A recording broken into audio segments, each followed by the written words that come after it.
اعوذ باللہ من الشیطان الرجیم، بسم اللہ الرحمن الرحیم۔ میری محترم ماں اور پیاری بہنوں، السلام علیکم۔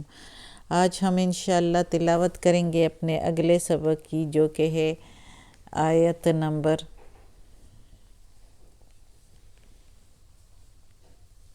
85 اور آیت نمبر 86 اور 87 انشاءاللہ۔ اس سے پہلے بیل کو کلک کریں اور ویڈیو کو سبسکرائب کریں تاکہ اگلی ویڈیو آپ کو آسانی سے ملتی رہے۔ تو شروع کرتے ہیں۔ اعوذ باللہ من الشیطان الرجیم، بسم اللہ الرحمن الرحیم۔ وَمَن یبتغی، وَمَن اور جو کوئی، یبتغی تلاش کرے یا چاہے، غیر علاوہ، اسلام غیر الاسلام، اسلام کے علاوہ، دین، فلن پس نہیں، ہرگز نہیں، فلن یقبل پس ہرگز نہیں قبول کیا جائے گا، یقبل قبول، منہ اس سے، وہوا اور وہ، فی الآخرت آخرت میں، من الخاسرین خاسرین میں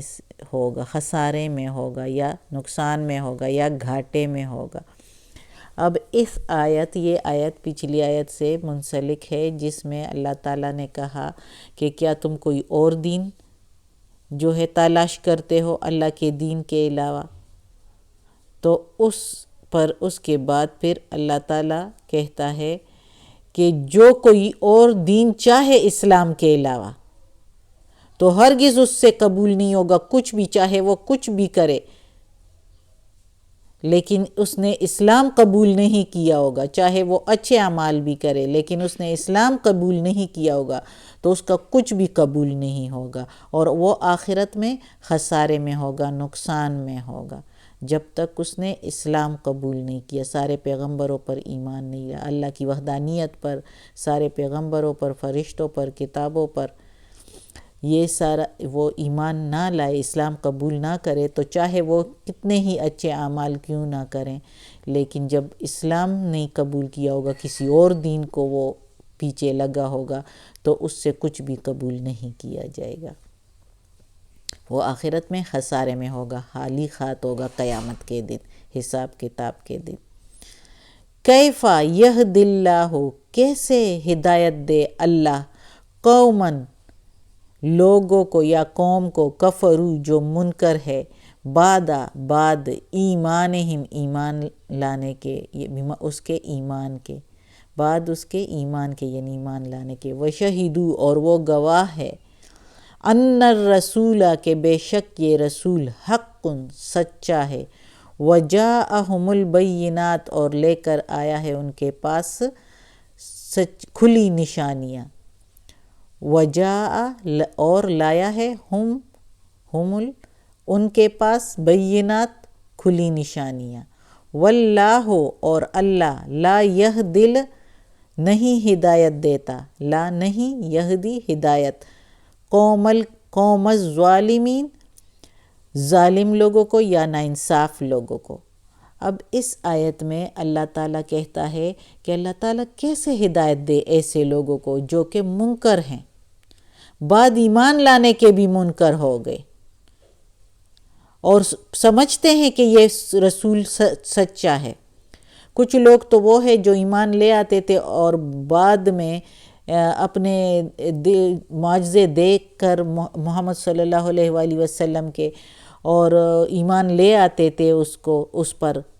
اور رسول صلی اللہ علیہ وسلم کے فیصلوں کو دیکھ کر، انصاف کو دیکھ کر تو ایمان لے آتے تھے، لیکن کچھ دنوں بعد پھر وہ مرتد ہو گئے۔ تو ایسے لوگوں کے لیے اللہ کہتا ہے، اور کچھ لوگ وہ تھے جس طرح کے یہودیوں اور عیسائیوں کے بڑے بڑے علماء بھی ایسے تھے کہ ان کو اندر سے خوب پتہ تھا کہ یہ سچا پیغمبر ہیں، آپس کی مجلسوں میں بیٹھ کر اکیلے میں تنہائیوں میں تو اقرار بھی کرتے تھے کہ یہ سچا پیغمبر ہے اور یہ قرآن اللہ ہی کی کتاب ہے، لیکن پھر بھی وہ ایمان نہیں لاتے تھے۔ تو اللہ تعالیٰ ایسے لوگوں کے لیے کہہ رہا ہے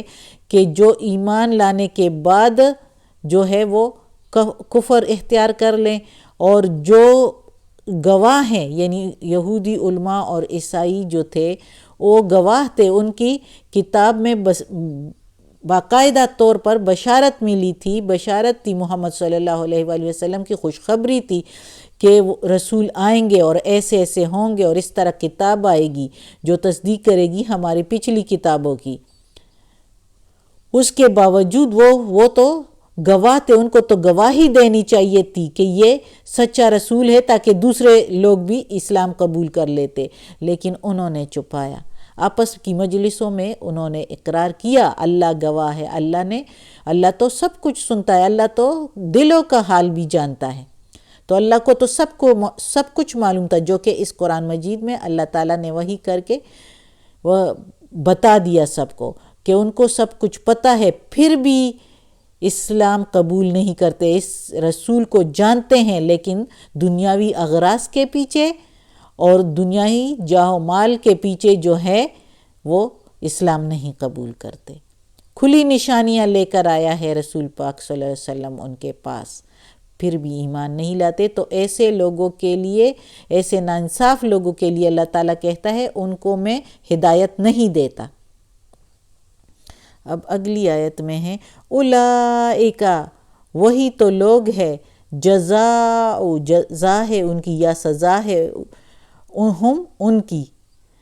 جزاؤہم جزا ہے ان کی یا سزا ہے ان کی، انا بے شک، علیہم اوپر ان کے، لعنت اللہ ہے، لعنت ہے اللہ کی، استغفر اللہ، والملائکۃ اور فرشتوں کی، والناس اجمعین اور لوگوں کی، سب کی یعنی سب لوگوں کی۔ اب اس آیت میں اللہ تعالیٰ کہتا ہے کہ جو ایسے لوگ ہیں جو جان بوجھ کر ایمان نہیں لاتے، جن کو پتہ بھی ہے کہ یہ سچے رسول ہے لیکن دنیاوی اغراض کے پیچھے اس طرح کرتے ہیں، اور وہ لوگ جو مسلمان ہو کے واپس مرتد ہو گئے ہیں، تو ان کی سزا ہے کہ ان پر لعنت ہے اللہ کی، ان پر فرشتوں کی بھی لعنت ہے، ان پر سب لوگوں کی بھی لعنت ہے، ایون ان پر اپنے خود کی بھی لعنت ہے، جب وہ کہتے ہیں کہ جھوٹوں پر اللہ کی لعنت، جب وہ کہتے ہیں جھوٹوں پر لعنت، تو کس پر ہو گئی؟ ان پر خود ہو گئی، کیونکہ وہ تو خود جھوٹ بول رہے ہیں کہ یہ سچا رسول نہیں ہے۔ تو ایسے اور محمد صلی اللہ علیہ وسلم کی نبوت سے اور اس قرآن کتاب سے انکار کرتے ہیں تو یہ جھوٹ ہی ہوا، تو ان پر خود کی بھی لعنت ہے۔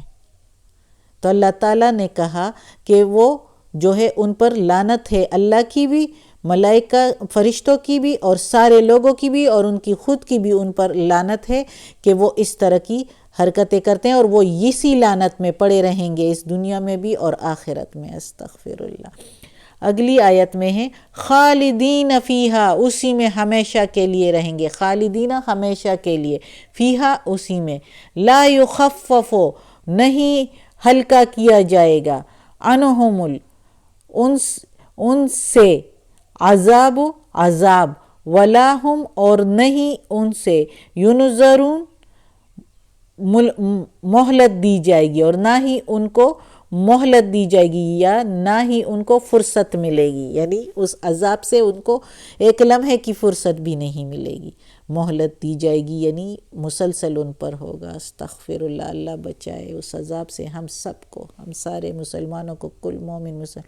اور اللہ ساری انسانیت کو ہدایت دے کہ ایسے عذاب سے بچے۔ تو آج کا سبق ختم ہوتا ہے۔ صدق اللہ العظیم۔ اللہ ہمیں اس قرآن مجید کا ترجمہ مکمل کرنے کی توفیق دے، اس پر عمل کرنے کی توفیق دے۔ یا اللہ، یا غفور الرحیم، یا رحمان الرحیم، یا مالک یوم الدین، یا علی کل شیء قدیر، یا اللہ ہمیں، ہمارے والدین کو، ہماری اولاد کو، ہمارے بھائی بہنوں کو، ہمارے گھر والوں کو، بھابھیوں نندوں کو، سارے رشتہ داروں کو، کل مومن مسلمانوں کو جنت فردوس میں جگہ عطا فرما، دوزخ کے عذاب سے بچا، قبر کی سختی آسان فرما یا اللہ، یا غفور الرحیم، وقت نزاع کی سختی بھی آسان فرما یا اللہ، عافیت والے معاملات دے یا اللہ، ہماری ساری بیماریاں، تکالیف اور پریشانیاں ختم کر دیں عافیت والے معاملات عطا فرما، آمین ثم آمین۔